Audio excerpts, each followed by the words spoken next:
अस्सलाम वालेकुम। मैं आमिर खान सबक आमोज़ चैनल से आपसे मुखातिब हूँ। आज हम आप सबको खुशामदीद कहते हैं अपने चैनल पे। आज हमारे साथ मौजूद हैं एक बहुत ही ख़ास शख्सियत जिनके ज़िंदगी के हवाले से बहुत से अहम पहलू रहे हैं। उन्होंने अपनी ज़िंदगी में बहुत से उतार-चढ़ाव देखे हैं, जिस लिहाज से उन्होंने अपनी ज़िंदगी को इस काम के लिए चेंज किया, अपने आप को चेंज किया। आइए आज सुनते हैं उनसे उन्हीं की कहानी। हमारे साथ मौजूद हैं एहसन खान, सीईओ एक कंपनी के। आइए चलते हैं उनकी तरफ। अस्सलाम वालेकुम। वालेकुम सलाम सर, क्या जी, ठीक है? अल्लाह का शुक्र सर, आप सुनाएँ कैसे जी हैं? ठीक अल्हम्दुलिल्लाह हैं? मैं खैरियत ठीक-ठाक। से हैं? सर बहुत-बहुत शुक्रिया आपका कि अच्छा आपने हमें टाइम दिया है, अपना वक़्त दिया है। सर हम जानना चाहते हैं, हमारे नाज़रीन जानना चाहते हैं आपसे आपकी ज़िंदगी के हवाले से कि आपकी ज़िंदगी में बहुत सी हमने सुना है कि चेंजेस बहुत सी तब्दीलियाँ आई हैं। तो सर आप थोड़ा-सा हमें अपने बारे में बताइए कि फिर ऐसे आगे हम मज़ीद आगे जो है वो मुख्तलिफ़ चीज़ों के ऊपर से पर्दा उठाते हैं। जी, सबसे पहले तो ये है कि मुझे 8 साल हो गए हैं, मैं एक प्रॉपर्टी की फ़ील्ड में काम कर रहा हूँ। माशाल्लाह। जब वक़्त मैंने स्टार्ट लिया था इस काम का जी, सबसे पहले मेरी जो ज़िंदगी में मेन किरदार अदा करता रहा जो काम, वो था मोटरसाइकिलों का। ठीक है, कोई भी काम छोटा या बड़ा नहीं होता, इंसान बिल्कुल, की जो मेहनत होती है वो मेन चीज़ होती है। बिल्कुल, ठीक है जी, इंसान हर काम में कामयाब हो सकता है, सिर्फ़ एक जो यकीन होता है ये बहुत बड़ी चीज़ है। बिल्कुल यही बात है। तो मैंने उस काम के बाद जी कुछ गैदरिंग मेरी इस तरह की थी कि जहाँ मैं गया, मुझे काफ़ी लोगों को देख इंस्पिरेशन हासिल हुई। मैंने देखा काफ़ी अच्छे कपड़ों में, अच्छे लिबास में, अच्छी ठीक गाड़ियों है, में लोग आए हैं। ठीक है, तो मुझे वहाँ पर कुछ इस तरह की सोच आई कि जब ये लोग ये काम कर सकते हैं, तो फिर मैं क्यों नहीं कर सकता? ठीक फिर मैंने ठीक उनसे पूछा, ख्वाहिश दिल में रखी, जब पता लगा, मालूमात मिली, ये लोग प्रॉपर्टी की फील्ड में काम कर रहे ठीक हैं, है, रियल एस्टेट की फील्ड में काम कर रहे हैं। ठीक फिर है, मैंने उसको समझने की कोशिश की, जानने की कोशिश की, और मैंने 8 साल हो गए और आज भी मैं यही कहता हूँ कि मेरा जो इल्म है ये जो है ना मुकम्मल नहीं है। ठीक है, अभी भी ये कम है मेरे लिए। ये ठीक जो है, 8 साल की मेरी मेहनत है, मैं समझता हूँ ये कम है अभी भी। ठीक। तो अभी आपके सामने हूँ 8 साल के बाद। जी, नाज़रीन हम आपको बताते चले कि एहसन साहब की ज़िंदगी में इस तरीके से चेंजेज़ आए हैं कि पहले एहसन साहब जो है वो एक मोटर मैकेनिक रहे हैं, मोटरसाइकिल मैकेनिक रहे हैं, जिन्होंने काफ़ी ज़िंदगी जो है अपनी उसमें भी लगाई है। लेकिन एक सर्टेन चेंज इनकी ज़िंदगी में आया था, एक एक एक दिन का एक सर्टेन चेंज आया था जिसकी वज़ह से इन्होंने अपनी पूरी ज़िंदगी को मुकम्मल तौर पे तब्दील कर दिया। इनकी फैमिली इस काम के लिए इनके साथ इतनी ज़्यादा सपोर्टिव नहीं रही, कभी भी नहीं रही, लेकिन फिर भी इन्होंने बहुत सी मुश्किलों, बहुत सी मुसीबतों का सामना अकेले में किया। लेकिन इस वजह से करके आज इनकी ज़िंदगी में बहुत सी जो है वो तब्दीलियाँ हमारे सामने है। तो वो जो अचानक एक सडन चेंज था इनकी ज़िंदगी में, जिसकी बिना पे इनकी ज़िंदगी जो है वो टोटली तब्दील हुई थी। हम पूछना चाहते हैं कि वो कौन-सा एक ख़ास दिन था या कौन-सा एक वो ख़ास लम्हा था जिसकी वजह से इनकी ज़िंदगी में इतना बड़ा चेंज आया? जी, हसन साहब। जी, बेसिक हुआ कुछ यूँ कि मेरे को कज़न है, चौधरी ठीक है, तनवीर साहब। ठीक है, उन्होंने मुझे एक शादी पर इन्विटेशन दिया। ठीक है, जब मैं वहाँ गया तो मैंने वहाँ की जब सिनेरियो देखे, सीन ठीक है। हालात देखे, तो मैं काफ़ी मुतमिन हुआ उन लोगों अच्छा से। वहाँ का उठना-बैठना जी, जी, जी। ठीक मैं है, काफ़ी मुतमिन हुआ। ठीक है, तो वहाँ से फिर मैंने ठान ली कि अब मैंने इस फ़ील्ड में अपना वक़्त ज़ाया नहीं करना, इस फ़ील्ड में मैंने काम करना है। ठीक है, कोई भी देखिए, हम एक बंद गली में जब तक टकरे मारते रहते हैं, कोशिशें करते हैं, लेकिन ठीक वो है, गली बंद रहती है। ठीक है, जब हमें एक अच्छा ट्रैक, अच्छा एक वे नहीं मिलता काम करने के लिए, तब ठीक तक है। हम अपनी कामयाबी की तरफ गामज़न नहीं नहीं हो होते। सकती, यही बात है, ठीक बिल्कुल। है? तो ये है कि मुझे एक अच्छा ट्रैक मिल गया था वहाँ ठीक पे। है, मैंने उस ट्रैक को खुद तलाश किया, ठीक है, अल्लाह पाक ने दिया। तो जब मैंने वहाँ मेहनत की, वहाँ ठीक काम है, किया, तो अल्लाह पाक ने बड़ा नवाज़ा, बड़ी ठीक है, कामयाबी से हासिल हुई मुझे। ठीक है, लेकिन ये है कि अब प्रॉपर्टी की फील्ड, रियल ठीक है। एस्टेट की फील्ड जो है, इसमें मैं काम कर रहा हूँ, अपना ठीक है। किरदार अदा कर तो रहा वो हूँ। जो आपके कज़न थे, क्या उनका हिसाब-किताब था? मतलब वो भी प्रॉपर्टी के काम में पहले से मुंसलिक थे या उनका क्या हिसाब-किताब था उस चीज़ के हवाले से, जिनको देख के आपकी काफ़ी ज़्यादा जो है वो माइंड चेंज आपने किया अपना? सर उनको 30 साल हो गए इस फील्ड में ठीक काम है, कर रहे हैं, माशाल्लाह से। वो एज इन्वेस्टर मार्केट में काम कर ठीक रहे है, हैं, अपना किरदार अदा कर रहे हैं। ठीक है, और माशाल्लाह से बहुत ही अच्छे लेवल पे उनका एक नाम है, ठीक उनका है, एक निज़ाम है। ठीक है, उनको ही देख के मुझे ये इंस्पिरेशन हासिल हुई। ठीक है। मतलब उन्होंने अपनी ज़िंदगी का काफ़ी बड़ा हिस्सा जो है इस काम के लिए लगाया। जी, तो जी। आपने उनका रहन-सहन देखा, आपने उनका खाना-पीना, उठना-बैठना सारा कुछ एक लिहाज से देखा, जिसकी वज़ह से आपका पूरे का पूरा माइंड जो है वो इसी तरफ डाइवर्ट हो गया। जी, जी। ठीक हो गया। तो सर कितना अर्सा आपने अपनी ज़िंदगी को जो है वो मोटरसाइकिल मैकेनिक के तौर पे जो है वो गुज़ारी, फिर उसके बाद आपने इस चीज़ को चेंज किया? सर मुझे तकरीबन 3 साल मैंने मोटरसाइकिल्स का काम किया। ठीक है, उसके बाद मैंने जब अपना टर्न लिया इस काम में, तो मुझे ठीक है। अल्हम्दुलिल्लाह आज 8 साल हो गए। माशाल्लाह। तो सर आपने मुझे एक कंपनी के बारे में बताइए। मैं सुना है कि अभी माशाल्लाह आप एक कंपनी के एक बहुत ही नामवर सीईओ हैं। तो आप मुझे अपनी कंपनी के हवाले से बताइएगा कि आपकी कंपनी का क्या नाम है और वो किस तरह से जो है वो सर्विसेज़ अपनी प्रोवाइड करती है? जी, हमारी जो कंपनी का नाम है वो केकेएस, ठीक है, केकेएस केकेएस कंस्ट्रक्शन कंस्ट्रक्शन एंड ठीक है, डेवलपर्स कंपनी है। ठीक है, ठीक है जी। उसमें हम काम लेते हैं जी विद मटेरियल का, ठीक है। विदाउट मटेरियल का। घरों का, कमर्शियल जी, का? जी, कमर्शियल्स का ठीक हो और गया, रेजिडेंशियल्स का, दोनों ठीक के है, हम जो है ना with material without material contract लेते हैं, ठीक है, ठीक है। उसके बाद हमारी कंपनी है प्रॉपर्टी की, ठीक है, इसी एक कंपनी में केकेएस डेवलपर्स में हम केकेएस प्रॉपर्टी कंसल्टेंट के नाम से, ओवरसीज के नाम से हम ठीक काफी है। सारे किरदार अदा कर अच्छा रहे हैं। माशाल्लाह, मतलब मुख्तलिफ चीजों का आप सर आप लेके चल रहे हैं। जी जी। ठीक हो गया, माशाल्लाह जबरदस्त हो गया।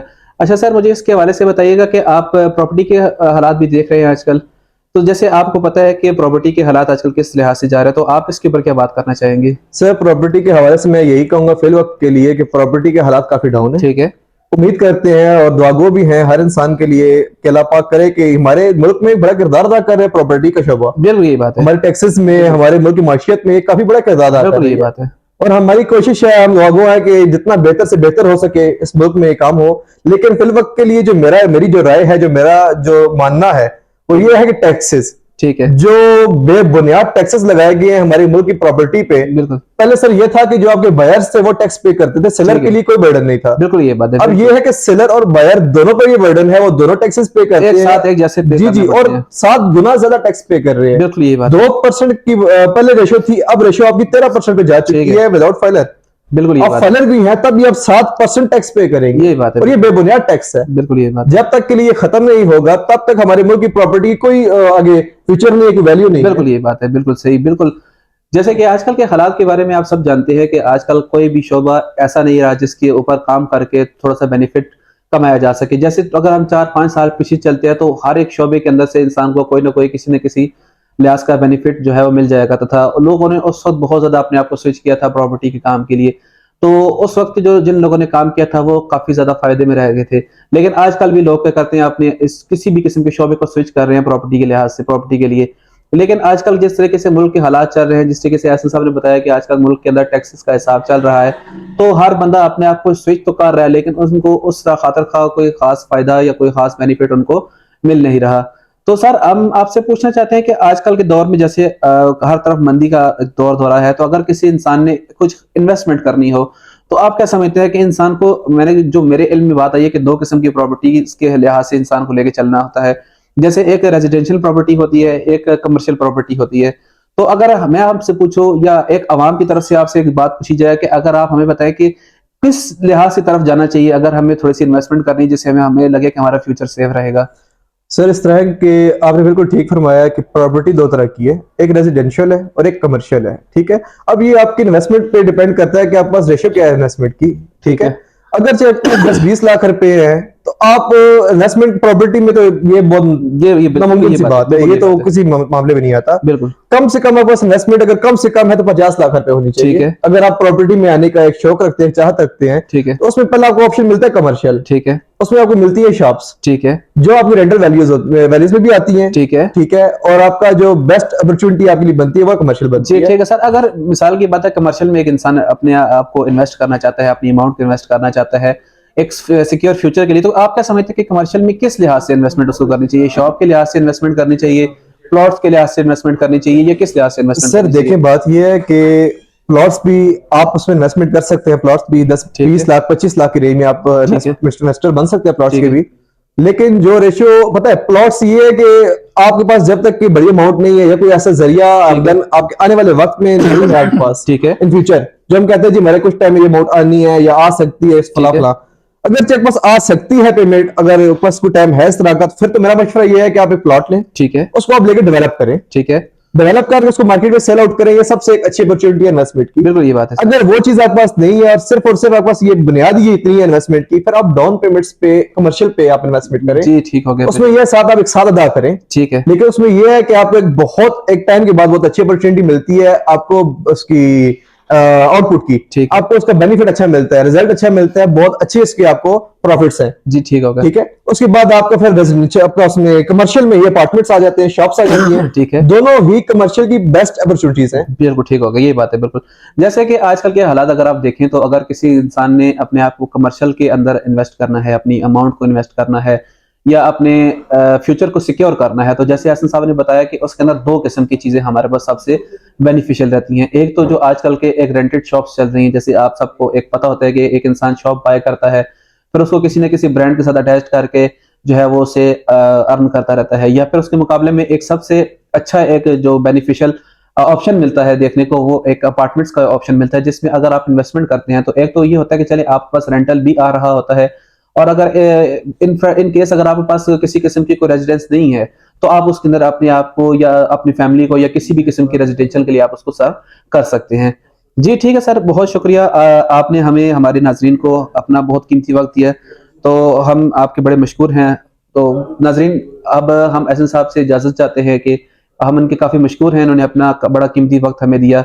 अगर आपको हमारी वीडियो अच्छी लगी तो काइंडली इसको लाइक कीजिएगा, हमारे चैनल को सब्सक्राइब कीजिएगा और अपनी दुआ में जरूर याद रखिएगा। तो तब तक के लिए, हमारी अगली वीडियो के लिए हमें इजाजत दीजिए। ओके, अल्लाह हाफिज।